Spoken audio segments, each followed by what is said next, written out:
Handa ang Department of Migrant Workers sa repatriation ng mga Pinoy na apektado ng girian ng Thailand at Cambodia kung kakailanganin.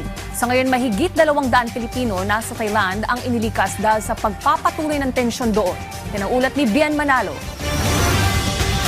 Sa tumitinding girian sa pagitan ng Thailand at Cambodia, nilinaw ng Department of Migrant Workers na malabo pa sa ngayon ang pagsasagawa ng repatriation sa mga Pilipino roon. Paliwanag ng DMW, makababalik pa rin naman sila sa trabaho oras na humupa na ang gulo.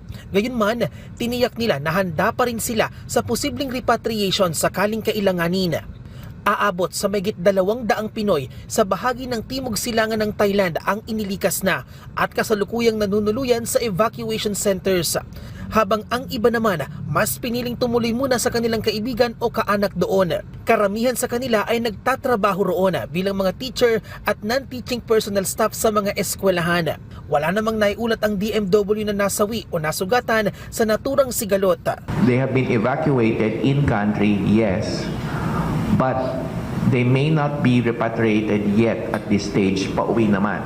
They are safe and they're currently being assisted by our labor attaché also, our labor attaché, Don Pangkog in Bangkok. So binibigyan silang financial assistance. Ayon sa Embahada ng Pilipinas sa Thailand, mayroong humigit kumulang 40,000 Pilipino nasa Thailand sa ngayon na karamihan ay pawang mga English teacher. Samantala, nagpaalala naman ang Philippine Embassy sa Cambodia sa mga Pinoy na nakatira malapit sa border ng Cambodia-Thailand na iwasan ang conflict areas sa gitna ng gulo sa pagitan ng dalawang bansa.